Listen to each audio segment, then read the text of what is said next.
Military Summary channel, and today we will discuss the situation in the world on the 15th of May of 2026. Today we have lots of very interesting updates, so let's start. And first we're going to talk about the conflict on the territory of Ukraine, where the President of Ukraine, Zelensky, made a very interesting statement. Today, Zelensky reported that Russia is preparing for strikes on decision-making centers in Ukraine. Zelensky said, according to him, the targets include nearly 24 political centers and military installations. So this is a very important statement, and I would like to describe you what exactly Zelensky is talking about. Of course, from this perspective, from these words, we can make a conclusion that the Russians decided to attack the Verkhovna Rada, or let's say the main building of the Ministry of Defense of Ukraine, or to attack Zelensky personally, and probably even to attack Syrsky personally. Yes, this is exactly what the Russians are going to do. But the most important thing, what exactly the Russians are planning to achieve with these attacks and with this strike on decision-making centers. Another important statement, another important article. Today, specialists of the main intelligence directorate have obtained documents indicating Russia's preparation for new rocket drone strikes on Ukraine, specifically on decision-making centers. These include nearly 24 political centers and military outposts. Once again, two articles on the same matter. So what exactly is happening? You know that every time when Russians attack the territory of Ukraine with missiles, we can see the following picture. The President of Ukraine, Zelensky, leaves the territory of Ukraine probably 5 hours before the Russians attack the territory of Ukraine. And the last time it happened several days ago, during the biggest Russian attack since the beginning of the special military operation that took place between the 13th and the 14th of May of 2026. And during this period of time, the President of Ukraine, Zelensky, was forced to leave the territory of Ukraine, and he moved to Romania, where he was waiting when the Russians finish their attack. So with this statement that the Russians are planning to attack not just the President of Ukraine, Zelensky, and not just his position, but the Russians are planning to attack the entire inner circle of Ukraine, inner circle of Zelensky, and inner circle, political circle of Ukraine. This means that the Russians are trying to make the situation when every single political person of Ukraine would be forced to withdraw Ukraine, leave Ukraine in direction of Poland, in the direction of Romania, in the direction of the United States of America. It doesn't matter. The most important thing from the Russian side is to force politicals of Ukraine to leave Ukraine itself. So for a day, for 2 days during the massive attacks. And this is a very interesting situation, because if it happens, if, for example, if the head of the office of the President of Ukraine leaves the territory of Ukraine, if Commander-in-Chief of the Armed Forces of Ukraine, Syrsky, leaves Ukraine, if the head of the General Staff of Ukraine leaves Ukraine, this will create a political buffer on the territory of Ukraine. So there would be population, there would be a state of Ukraine, but without the head of Ukraine. I'm talking about all these people we've just discussed. And of course, this can lead to the situation when the Russians would try, as a result of some special certain operation, to fill the gap, or at least not to allow these people to return back to Ukraine. So this is a very interesting statement, very interesting situation that is currently developing on the territory of Ukraine, and most likely we will see significant consequences.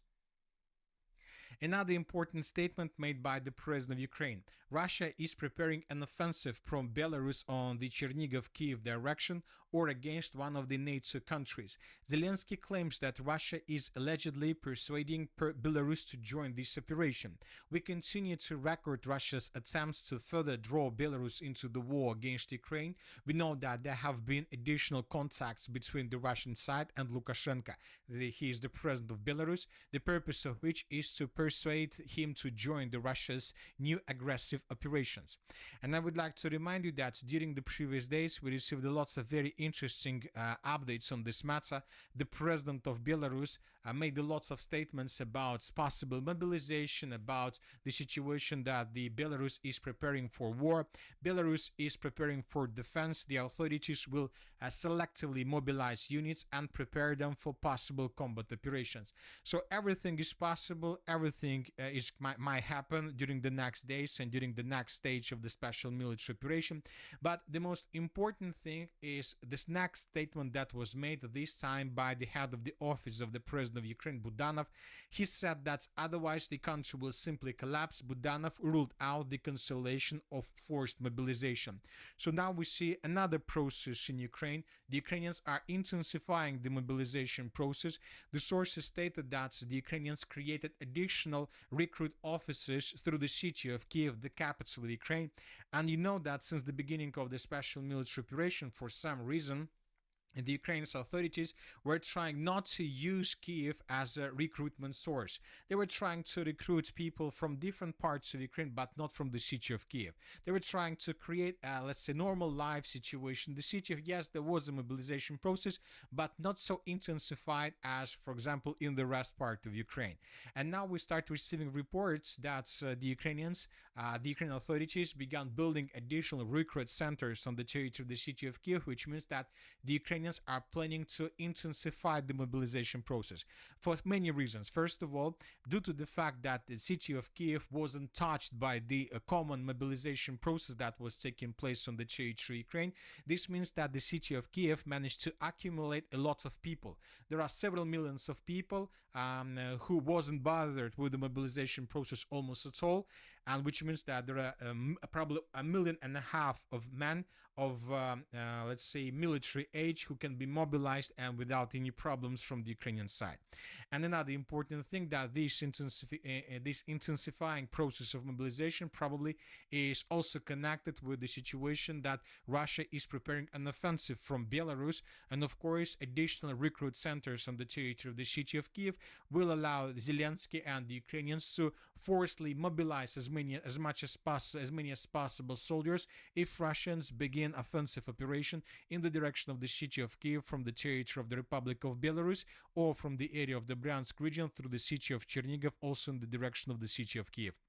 And if you have a lot of recruit centers, of course, you will be able to recruit a lot of soldiers within days, probably, or weeks. Another important thing that all these statements were made by the president of Ukraine, Zelensky, after the Ukrainians attacked Russia.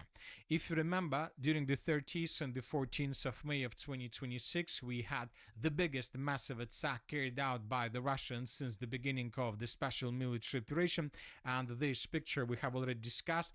And right after this attack happened, right after the Russians damaged and dealt significant damage to Ukraine, Zelensky later made a statement that he has instructed the armed forces of Ukraine and special services to propose options for responding to a Russian attack on Kiev.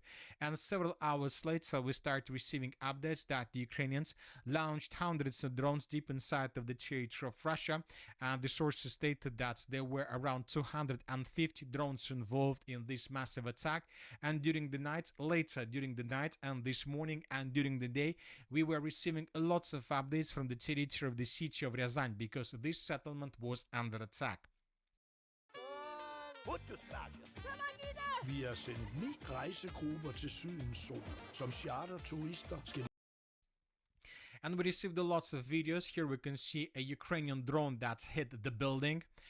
Here we can see almost the same story. Another drone hit another building on the territory of the city of Ryazan. So it seems that dozens of drones of the armed forces of Ukraine managed to get the city.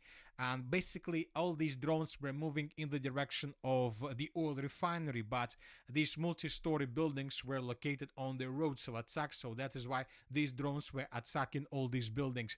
And during the day and during the night, we received lots of updates with fire anomalies. So we can see here a huge fire broke out on the territory of the Bryansk oil refinery. So summarizing everything, we can make a conclusion, confident conclusion, that it seems that the Ryazan oil refinery was damaged, and probably significantly. And most likely, based on this situation, based on this hit, the Russians sent a message to the Ukrainian side that from now on, they will not attack, let's say, locomotives or substations through Ukraine. From now on, the Russian side would begin attacking also decision-making centers. So it seems that the Russians are tasked and think that it's time to finish the conflict, and the only way how to finish the the conflict, according to the Russian understanding of the situation, is to begin attacking decision-making centers, because according to Americans, according to probably even part Europeans, according to Russians, everything is ready for a peaceful settlement of the conflict, and the only thing that doesn't allow this conflict to be settled peacefully is authorities, both the Russian and the Ukrainian authorities. The Russians don't see they don't want to resolve the conflict on the Ukrainian terms, and the Ukrainians don't want to do the same. So that is why the Russians made this decision, most likely to begin attacking decision-making centers. So this is the situation between Russia and Ukraine. Most likely in coming days, the Russians will repeat their massive attack. And at the same time, these massive attacks allows the Russians to intensify their attacks along the line of combat contact, where the Russians, for example, and by the way, during the previous 24 hours, managed to improve their positions significantly. Now let's talk about the situation on the ground. During the previous 24 hours, the Russians were bombing the city of Zaporozhye significantly. In this video, we can see the consequences of attack. Here we can see a black smoke over the settlement. The Russians attacked the city with aviation bomb. Furthermore, the Russians destroyed several locomotives in the area of the city by the name of Vilnyansk. The Russians tried to control the logistics between the western and the eastern bank of the river of Dnipro. And at the same time, as we can see, the Russians during the previous 24 hours managed to improve their position significantly through the eastern Zaporozhye direction. We haven't been receiving anything from this area for a very long period of time. Probably after the Ukrainians launched their winter counter-offensive operation through the northern Zaporozhye direction, we stopped receiving anything from the eastern Zaporozhye direction, from the river of Gaichur and so on. But today we received at least 2 updates about the situation on the ground. Pro-Russian sources published a video from the settlement by the name of Charivna, and this is the video. And here we can see how the Russians were fighting for this settlement, how the Russians were bombing positions of the armed forces of Ukraine with artillery, with aviation, with heavy TOS flamethrower systems, with FPV drones, trying to reduce the settlement to ruins and trying to reduce the Ukraine's resistance in this area. And after the Russians finished all these attacks, the Russians, of course, launched infantry with the purpose to secure the settlement. And in the final part of this video, we can see at least 4 episodes of how Russians were raising their Russian flag through the entire settlement. 4 places were geolocated, and of course, based on this video, we can make a conclusion that the Russians, as a result of offensive operation, managed to establish complete control over this small village of Charivna. And most likely the Russians are not planning to stop, but before moving further in the western direction, first the Russians will try to finish the battle for the settlement of Gulyai-Polskaya. This is a pretty big village on the way towards the city of Orekhov.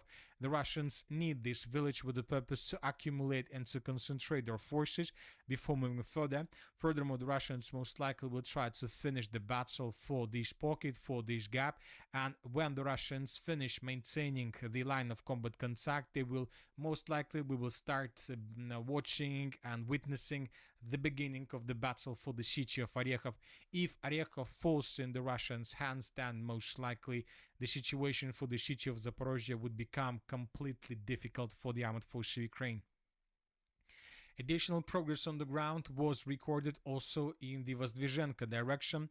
Here we have changes on the ground. As you can see, the changes are very big. We made these changes based on the video that was published by pro-Ukrainian sources. And here we can see how Ukrainians were FPV droning and attacking Russians through the settlement with FPV drones. So based on this video, we have adjusted the map, and these are the changes on the ground. The Russians continue advancing, and most likely in 2-3 days, the Russians will also announce complete control over the territory. And if it happens, then we can start counting days before the village of Verkhnya Tersa also falls in Russia's hands. As for the territory between the northern Zaporozhye direction and the northern directions, during the previous 24 hours, we haven't received anything special, just geolocations of how Russians were bombing and attacking positions of the armed forces of Ukraine, but as you can see, without significant changes on the ground. The Russians, most likely, and the Ukrainians are, there are very heavy clashes, most likely, between the Russians and the Ukrainians, but for some reason, the Russians decided to keep this situation and updates about the situation on the ground in a secret. Now let's talk about the northern directions. We have a lot of important updates. First, let's talk about the Volchansk direction. During the previous 24 hours, according to the Ministry of Defense of the Russian Federation, the Russians have captured the settlement of Chaikovka, and based on the report that was published both by the Ministry of Defense and the group of forces north, we have adjusted the map. Now we see that the Ukrainians are trying to save control over the villages of Volokhovka and Karaichna. These are two small villages, but with small farms, with farms, with some forest. So there are lots of positions where the Ukrainians can keep their forces, and the Russians, as you can see, due to the fact that the Russians have right now at least two settlements to the west and to the east of these two villages on the Ukrainian side of the river of Volcha. Now most likely the Russians will begin their major offensive operation in this direction with the purpose to encircle the Ukrainians in these two villages, to take them in cauldron, and then to force the Ukrainians to fall back if they're able, of course, if they will be able by this time to fall back from this area.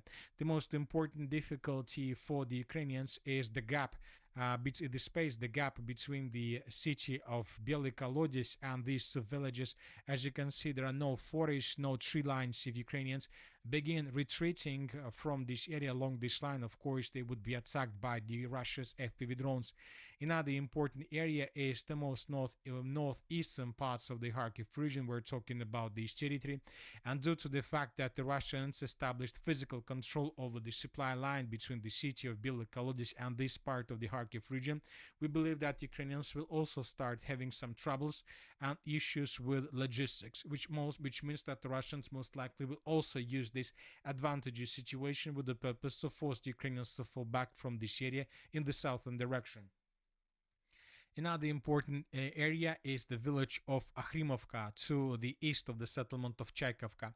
This village is located very far from the main logistic lines, which means that maybe even before the battle for Karaichna and Volokhovka, the Russians would try to attack this village with the purpose to establish complete control over this territory. And if it happens, then the Russians would have at least two villages on the Ukrainian side of the river of Volcha, which will ease the further progress on the ground deep inside of the Kharkiv region from this area. I Netto starter vi på en frisk hver dag med nye leveringer til alle vores frugt- og grøntafdelinger landet over. Altid. From the other side, the Ukrainians during the previous several days also carried out a counter-offensive operation, and as a result of the Ukrainian counter-offensive operation, the armed forces of Ukraine managed to recapture at least the western part of the settlement of Odradne. This video was published today by pro-Ukrainian sources, and in this video we can see how two Ukrainian soldiers were entering this part of the settlement of Odradne, and then we can see how these two Ukrainian soldiers raised two flags. One of the flags belonged to Ukraine, and the second flag belongs to the unit that was responsible for this counter-offensive operation. So it seems that Ukrainians launched a local counter-offensive operation, and as a result of this counter-attack, the Russians were forced to fall back from this area further in the direction of the border. But saying the truth, I'm not sure whether the Ukrainians are able to hold these lines for a very long period of time, because this is the most northeastern part of the Kharkiv region with a very poor logistic, so which means that in coming days the Ukrainians may leave this territory back in the direction of the settlements of Grigorovka, and the Russians will recapture these territories back. Another important area is the most northern parts of the Sumy region. During the previous 24 hours, the Russians were attacking the settlement of Glukhov, the most important city in this area where the Ukrainians concentrate and accumulate their forces before moving and sending them further in the direction of the border, where the clashes between Russians and Ukrainians are ongoing. And during the previous 24 hours, additional changes were recorded. As you can see, we have colored the gray zone in this area as territory under complete Russian control. based on the video that was published by pro-Ukrainian sources. And in this video we can see how Ukrainians were attacking positions of Russians in this area, which means that most likely this territory is under complete Russian control and that the Russians continue advancing further.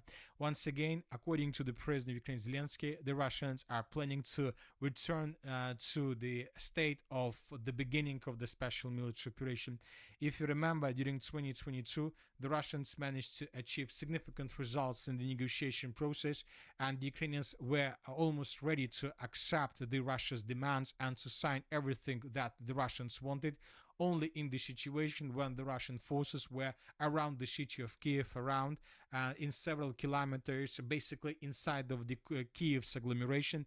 Only then the Ukrainians were ready to accept everything that the Russians were demanding. So which means that the Russians most likely decided to repeat or to once again attack the city of Kiev from the north, once again with the purpose to force the Ukrainians to accept Russia's demands. I'm not sure when exactly this offensive operation is going to start, is going to happen, but saying the truth, the Russians don't have enough of time for this.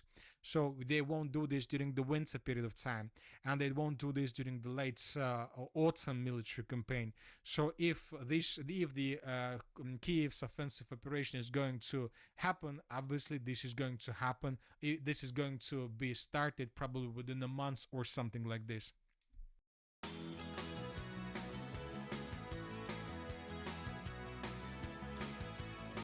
Bestil nu. Begynd at glæde dig. TUI. Alt det, en rejse kan være.